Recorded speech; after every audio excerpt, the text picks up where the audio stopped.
Watson. Oliver Twist, by Charles Dickens. Chapter 3 relates how Oliver Twist was very near getting a place which would not have been a sinecure. For a week after the commission of the impious and profane offence of asking for more, Oliver remained a close prisoner in the dark and solitary room to which he had been consigned by the wisdom and mercy of the board. It appears at first sight not unreasonable to suppose that if he had entertained a becoming feeling of respect for the prediction of the gentleman in the white waistcoat, he would have established that sage individual's prophetic character, once and for ever, by tying one end of his pocket-handkerchief to a hook in the wall, and attaching himself to the other. To the performance of this feat, however, there was one obstacle, namely, that pocket-handkerchiefs, being decided articles of luxury, had been for all future times and ages removed from the noses of paupers by the express order of the board, in council assembled, solemnly given and pronounced under their hands and seals. There was a still greater obstacle in Oliver's youth and childishness. He only cried bitterly all day, and, when the long dismal night came on, spread his little hands before his eyes to shut out the darkness, and crouching in the corner, tried to sleep, ever and anon waking with a start and tremble, and drawing himself closer and closer to the wall, as if to feel even its cold hard surface were a protection in the gloom and loneliness which surrounded him. Let it not be supposed by the enemies of the system that, during the period of his solitary incarceration, Oliver was denied the benefits of exercise, the pleasure of society, or the advantages of religious consolation. As for exercise, it was nice cold weather, and he was allowed to perform his ablutions every morning under the pump, in a stone yard, in the presence of Mr. Bumble, who prevented his catching cold, and caused a tingling sensation to pervade his frame by repeated applications of the cane. As for society, he was carried every other day into the hall where the boys dined, and there sociably flogged as a public warning and example. And so far from being denied the advantages of religious consolation, he was kicked into the same apartment every evening at prayer-time, and there permitted to listen to, and console his mind with, a general supplication of the boys, containing a special clause therein inserted by authority of the board, in which they entreated to be made good, virtuous, contented, and obedient, and to be guarded from the sins and vices of Oliver Twist, whom the supplication distinctly set forth to be under the exclusive patronage and protection of the powers of wickedness, and an article direct from the manufactory of the very devil himself. It chanced one morning, while Oliver's affairs were in this auspicious and comfortable state, that Mr. Gamfield, chimney-sweep, went his way down the High Street, deeply cogitating in his mind his ways and means of paying certain arrears of rent, for which his landlord had become rather pressing.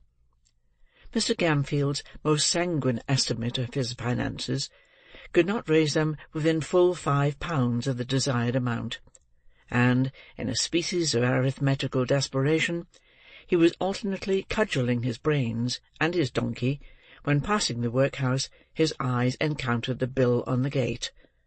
"Whoa!" said Mr. Gamfield to the donkey. The donkey was in a state of profound abstraction, wondering, probably, whether he was destined to be regaled with a cabbage-stalk or two, when he had disposed of the 2 sacks of soot with which the little cart was laden. So, without noticing the word of command, he jogged onward. Mr. Gamfield growled a fierce imprecation on the donkey generally, but more particularly on his eyes, and, running after him, bestowed a blow on his head which would inevitably have beaten in any skull but a donkey's. Then, catching hold of the bridle, he gave his jaw a sharp wrench, by way of gentle reminder that he was not his own master, and by these means turned him round. He then gave him another blow on the head, just to stun him till he came back again. Having completed these arrangements, he walked up to the gate to read the bill. The gentleman with the white waistcoat was standing at the gate with his hands behind him, after having delivered himself of some profound sentiments in the board-room. Having witnessed the little dispute between Mr. Gamfield and the donkey, he smiled joyously when that person came up to read the bill, for he saw at once that Mr. Gamfield was exactly the sort of master Oliver Twist wanted. Mr. Gamfield smiled too, as he perused the document, for £5 was just the sum he had been wishing for, and as to the boy with which it was encumbered, Mr. Gamfield, knowing what the dietary of the workhouse was, well knew he would be a nice small pattern, just the very thing for register stoves.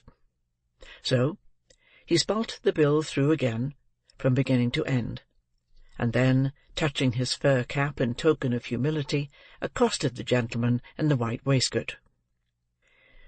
"This here boy, sir, what the parish wants to prentice?" said Mr. Gamfield. "Aye, my man," said the gentleman in the white waistcoat, with a condescending smile. "What of him?" "If the parish vould like him to learn a right pleasant trade in a good, 'spectable chimbley sweeping business," said Mr. Gamfield, "I wants a prentice, and I am ready to take him." "Walk in," said the gentleman in the white waistcoat. Mr. Gamfield, having lingered behind to give the donkey another blow on the head, and another wrench of the jaw, as a caution not to run away in his absence, followed the gentleman with the white waistcoat into the room where Oliver had first seen him. "It's a nasty trade," said Mr. Limbkins, when Gamfield had again stated his wish. "Young boys have been smothered in chimneys before now," said another gentleman. "That's a cause they damped the straw afore they lit it in the chimbley, to make 'em come down again," said Gamfield. "That's all smoke, and no blaze. Whereas smoke ain't of no use at all in making a boy come down, for it only sends him to sleep, and that's what he likes. Boys is wery obstinate, and wery lazy, gentlemen, and there's nothink like a good hot blaze to make 'em come down with a run. It's humane too, gentlemen, of course, even if they've stuck in the chimbley, roasting their feet makes 'em struggle to hextricate theirselves." The gentleman in the white waistcoat appeared very much amused by this explanation, but his mirth was speedily checked by a look from Mr. Limbkins. The board then proceeded to converse among themselves for a few minutes, but in so low a tone that the words "saving of expenditure," "looked well in the accounts," "have a printed report published," were alone audible. These only chanced to be heard, indeed, on account of their being very frequently repeated with great emphasis. At length the whispering ceased, and the members of the board having resumed their seats and their solemnity, Mr. Limbkins said, "We have considered your proposition, and we don't approve of it." "Not at all," said the gentleman in the white waistcoat. "Decidedly not," added the other members. As Mr. Gamfield did happen to labour under the slight imputation of having bruised 3 or 4 boys to death already, it occurred to him that the board had, perhaps in some unaccountable freak, taken it into their heads that this extraneous circumstance ought to influence their proceedings.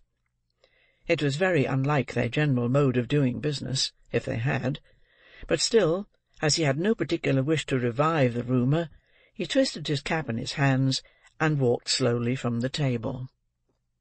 "So you won't let me have him, gentlemen?" said Mr. Gamfield, pausing near the door. "No," replied Mr. Limbkins. "At least, as it's a nasty business, we think you ought to take something less than the premium we offered." Mr. Gamfield's countenance brightened, as, with a quick step, he returned to the table, and said, "What'll you give me, gentlemen? Come, don't be too hard on a poor man. What'll you give?" "I should say £3.10 was plenty," said Mr. Limbkins. "10 shillings too much," said the gentleman in the white waistcoat. "Come," said Gamfield. "Say £4, gentlemen. Say £4, and you've got rid of him for good and all. There." £3.10, repeated Mr. Limbkins firmly. "Come, I'll split the difference, gentlemen," urged Gamfield. £3.15. "Not a farthing more," was the firm reply of Mr. Limbkins. "You're desperate hard upon me, gentlemen," said Gamfield, wavering. "Pooh, pooh! Nonsense!" said the gentleman in the white waistcoat. "He'd be cheap with nothing at all as a premium. Take him, you silly fellow. He's just the boy for you. He wants the stick now and then. It'll do him good. And his board needn't come very expensive, for he hasn't been overfed since he was born. Ha, ha, ha, ha, ha!" Mr. Gamfield gave an arch look at the faces round the table, and, observing a smile on all of them, gradually broke into a smile himself. The bargain was made. Mr. Bumble was at once instructed that Oliver Twist and his indentures were to be conveyed before the magistrate for signature and approval that very afternoon. In pursuance of this determination, little Oliver, to his excessive astonishment, was released from bondage and ordered to put himself into a clean shirt. He had hardly achieved this very unusual gymnastic performance, when Mr. Bumble brought him, with his own hands, a basin of gruel, and the holiday allowance of 2 ounces and a quarter of bread. At this tremendous sight, Oliver began to cry very piteously, thinking, not unnaturally, that the board must have determined to kill him for some useful purpose, or they never would have begun to fatten him up in that way. "Don't make your eyes red, Oliver, but eat your food and be thankful," said Mr. Bumble, in a tone of impressive pomposity. "You're a-going to be made apprentice of, Oliver." "Apprentice, sir?" said the child, trembling. "Yes, Oliver," said Mr. Bumble. "the kind and blessed gentleman which is so many parents to you, Oliver, when you have none of your own, are a-going to 'prentice you, and to set you up in life, and make a man of you, although the expense to the parish is £3.10. £3.10, Oliver! 70 shillings, 146 and all for a naughty orphan which nobody can't love." As Mr. Bumble paused to take breath, after delivering this address in an awful voice, the tears rolled down the poor child's face, and he sobbed bitterly. "Come," said Mr. Bumble, somewhat less pompously, for it was gratifying to his feelings to observe the effect his eloquence had produced. "Come, Oliver, wipe your eyes with the cuffs of your jacket, and don't cry into your gruel. That's a very foolish action, Oliver." It certainly was, for there was quite enough water in it already. On their way to the magistrate, Mr. Bumble instructed Oliver that all he would have to do would be to look very happy, and say, when the gentleman asked him if he wanted to be apprenticed, that he should like it very much indeed, both of which injunctions Oliver promised to obey, the rather as Mr. Bumble threw in a gentle hint that if he failed in either particular, there was no telling what would be done to him. When they arrived at the office, he was shut up in a little room by himself, and admonished by Mr. Bumble to stay there until he came back to fetch him. There the boy remained, with a palpitating heart, for half an hour, at the expiration of which time Mr. Bumble thrust in his head, unadorned with a cocked hat, and said aloud, "Now, Oliver, my dear, come to the gentleman." As Mr. Bumble said this, he put on a grim and threatening look, and added in a low voice, "Mind what I told you, you young rascal." Oliver stared innocently in Mr. Bumble's face at this somewhat contradictory style of address, but that gentleman prevented his offering any remark thereupon by leading him at once into an adjoining room, the door of which was open. It was a large room, with a great window. Behind a desk sat 2 old gentlemen with powdered heads, one of whom was reading the newspaper, while the other was perusing, with the aid of a pair of tortoise-shell spectacles, a small piece of parchment which lay before him. Mr. Limbkins was standing in front of the desk on one side, and Mr. Gamfield, with a partially washed face, on the other, while 2 or 3 bluff-looking men in top-boots were lounging about. The old gentleman with the spectacles gradually dozed off, over the little bit of parchment, and there was a short pause, after Oliver had been stationed by Mr. Bumble in front of the desk. "This is the boy, your worship," said Mr. Bumble. The old gentleman, who was reading the newspaper, raised his head for a moment, and pulled the other old gentleman by the sleeve, whereupon the last-mentioned old gentleman woke up. "Oh, is this the boy?" said the old gentleman. "This is him, sir," replied Mr. Bumble.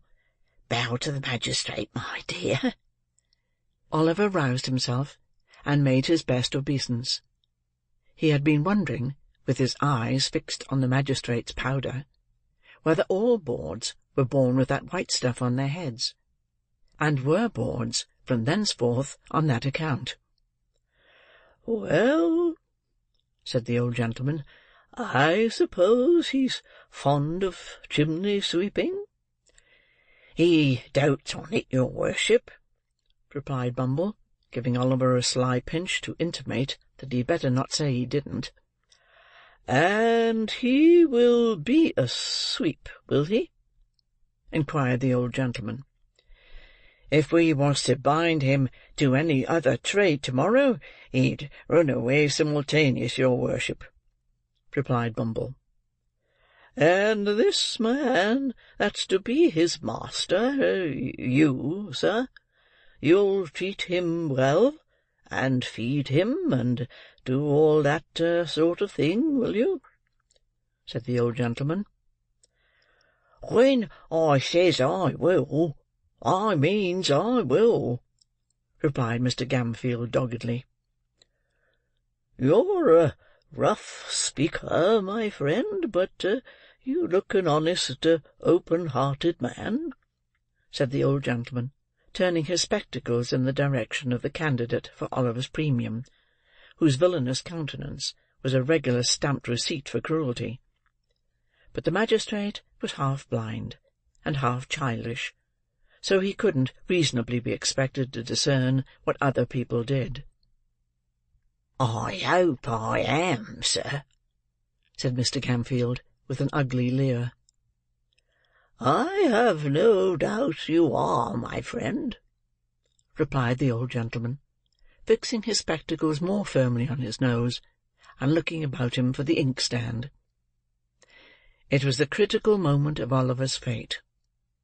If the inkstand had been where the old gentleman thought it was, he would have dipped his pen into it, and signed the indentures, and Oliver would have been straightway hurried off. But, as it chanced to be immediately under his nose, it followed as a matter of course that he looked all over his desk for it, without finding it, and happening in the course of his search to look straight before him, his gaze encountered the pale and terrified face of Oliver Twist, who, despite all the admonitory looks and pinches of Bumble, was regarding the repulsive countenance of his future master with a mingled expression of horror and fear, too palpable to be mistaken, even by a half-blind magistrate. The old gentleman stopped, laid down his pen, and looked from Oliver to Mr. Limbkins, who attempted to take snuff with a cheerful and unconcerned aspect. "My boy," said the old gentleman, "you look pale and alarmed. What is the matter?" "Stand a little away from him, Beadle," said the other magistrate, laying aside the paper, and leaning forward with an expression of interest. "Now, boy, tell us what's the matter. Don't be afraid." Oliver fell on his knees, and clasping his hands together, prayed that they would order him back to the dark room, that they would starve him, beat him, kill him if they pleased, rather than send him away with that dreadful man. "Well," said Mr. Bumble, raising his hands and eyes with most impressive solemnity, "well, of all the artful and designing orphans that ever I see, Oliver, you are one of the most barefacedest." "Hold your tongue, Beadle," said the second old gentleman, when Mr. Bumble had given vent to this compound adjective. "I beg your worship's pardon," said Mr. Bumble, incredulous of having heard aright. "Did your worship speak to me?" "Yes. Hold your tongue." Mr. Bumble was stupefied with astonishment. A beadle ordered to hold his tongue! A moral revolution. The old gentleman in the tortoise-shell spectacles looked at his companion. He nodded significantly. "We refuse to sanction these indentures," said the old gentleman, tossing aside the piece of parchment as he spoke. "I hope," stammered Mr. Limbkins, "I hope that magistrates will not form the opinion that the authorities have been guilty of any improper conduct on the unsupported testimony of a child." "The magistrates are not called upon to pronounce any opinion on the matter," said the second old gentleman sharply. "Take the boy back to the workhouse, and treat him kindly. He seems to want it." That same evening, the gentleman in the white waistcoat most positively and decidedly affirmed, not only that Oliver would be hung, but that he would be drawn and quartered into the bargain. Mr. Bumble shook his head with gloomy mystery, and said he wished he might come to good; whereupon Mr. Gamfield replied that he wished he might come to him, which, although he agreed with the beadle in most matters, would seem to be a wish of a totally opposite description. The next morning, the public were once more informed that Oliver Twist was again to let, and that £5 would be paid to anybody who would take possession of him. Chapter 3